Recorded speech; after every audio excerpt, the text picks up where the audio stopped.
for this video, nandito po tayo sa silihan namin. And as you can see, ay ang laki ng pagbabago ng silihan natin. Na dati napakadamo, ito siya. Yan, tapos ngayon, ito na siya. Ayan, and tapos na kaming mag-harvest for today. This is our third harvest, kung hindi ako nagkakamali. Fourth harvest.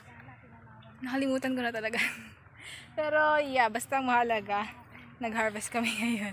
And siguro nasa 6 kilos yung harvest namin. Kasi ano na yun, parang yun na yung last na harvest namin sa dati niyang bunga. Yung mga naunang bunga, yun na yung last harvest namin. Kasi ngayon, nagpalibagong bunga siya. Ayan, as you can see, may mga bagong bulaklak. Ayun, may ano na siya, yung mga bulaklak niya dati. Ayan na yung mga sili na. Ayan. So, ang laki ng pagbabago ng sili natin. Ang dami ng bunga ngayon. Kaya, maybe by next year, by January 2021, na-harvest tayo ng maganda-ganda dito. Tapos, ang presyo ngayon is tumatakbo. Nasa 600 na siya. And baka by tomorrow, mag-spray tayo dito ng lanet. Lanet ba yun, Papa? Yung i-spray dito? Para sa uod. Kasi ang dami niyang uod. Ha? 7? Ano yun? Pang-uod din yan? 7 daw. Sabi. Pero, yeah. Ayan na po yung silihan natin. Maganda na siya. Unlike before. Ang laki ng pinagbago niya. Talagang napakaganda. Ito, tingnan nyo ito. Pakita ko sa inyo yung dati niyang mga bulaklak na ngayon ay nagsilabasan na yung bunga. Yan guys. Sobrang dami. As you can see. Tapos may mga bulaklak shop. May mga bulaklak pa siya. As you can see. Tapos ito na yung mga ano niya dati niyang mga bulaklak nung nagdadamo kami. And ano in-spray dyan, Papa, para gumanda yung mga dahon niya? Foliar. Nag-spray ng foliar. So, yeah. Foliar na alin? Foliar na pula. Ayan po ang ating silihan. So, kaninang umaga pa kami nag-harvest and alas 9 na siguro. Nasa alas 9 na. Tapos na kami mag-harvest. At pupunta naman kami ngayon dun sa kabilang silihan namin na kanina ay noon. Matagal na namin tinanim yung mga August this year, 2020. Pero napabayaan siya. Kaya ngayon titingnan namin kung kamusta na yung silihan doon. Kung paano na. Diba? Kasi malaki na rin yung gastos doon. Dito kasi konti lang gastos namin kasi kami lahat ang kumilos dito sa pagtatanim, pagpuplat, pagpuplastic, pagpupatubig, pagpupataba, sa lahat, kami lahat. Tatlo kami. Diba? So, yeah, sulit na sulit tayo dito sa ano na to. So, I'll be back later pag nakarating na kami sa silihan na isa. Tataniman natin to ng kamatis. Wait lang, grabe yung exposure natin kanina sa pangalan. Tataniman natin to ng kamatis. Sasama ko kayo dito sa pagtatanim ng kamatis dito. Tsaka kung paplastikan siya, sasama ko rin kayo. Kuko rin kayo. Ayan, ganda-ganda na sili natin. Ha? Oo nga pala, nakalimutan kong sabihin sa inyo.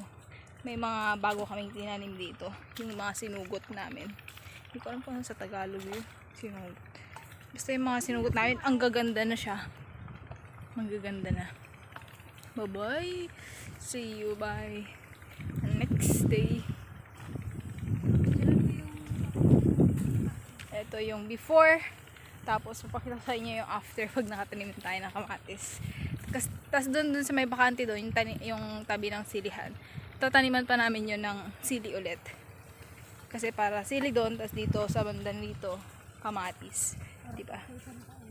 Para by next year, makakapag-harvest tayo ng sili at kamatis.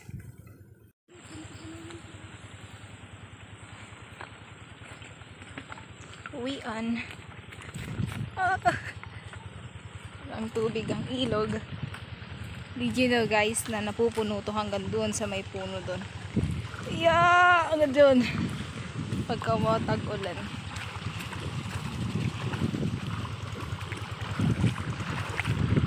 Napakalinaw ng tubig mo.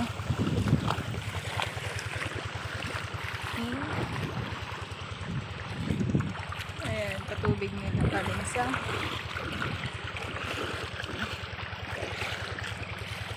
hindi ko natanggal tong ano ko, pajama ko.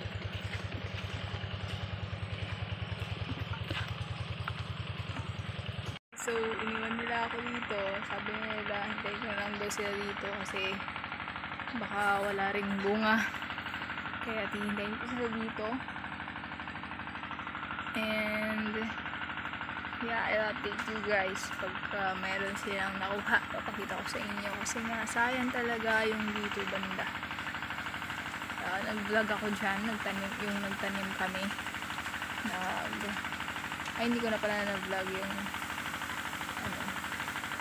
yung nag-harvest kami, vlog ko rin. Yung nagdamo kami, nag-vlog ko yun. Ata.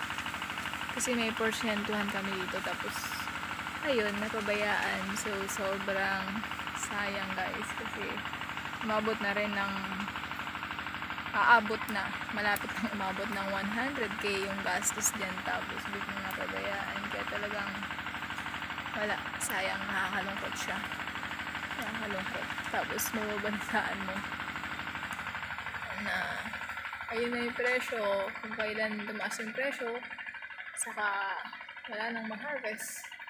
Actually before, wala talaga kaming ma-harvest ko konti, nasa 5 kilos, ganun lang, 10 kilos, ganun lang ina-harvest namin. Unlike talagang doon sa amin, yung sa amin nila papa, yung kami lang yung trabaho, ilang puno ng sili lang yun, pero nakaka 8 kilos kami, ganyan. Ito marami to nasa 100 tray kasi ata yung naitanim namin dito. Tapos yun lang yung nakaharvest namin ko konti. Nakaka-disappoint, nakakalungkot, pero wala tayong magagawa. Kaya yeah, I'll be back later again. Okay, so andito na tayo sa pwesto dahil syempre walang bungang makuha dun sa pinuntahan namin. At ayun na kasi naglakad, uwi na, kaya hindi na ako nakapag-vlog dun. Pero wala na kaming nakuha dun, pero marami daw siyang bunga, marami siyang bulaklak pero walang bunga, you know what I mean. And yeah, that's all. Thank you guys for watching. Don't forget to subscribe and please do support this channel. Bye.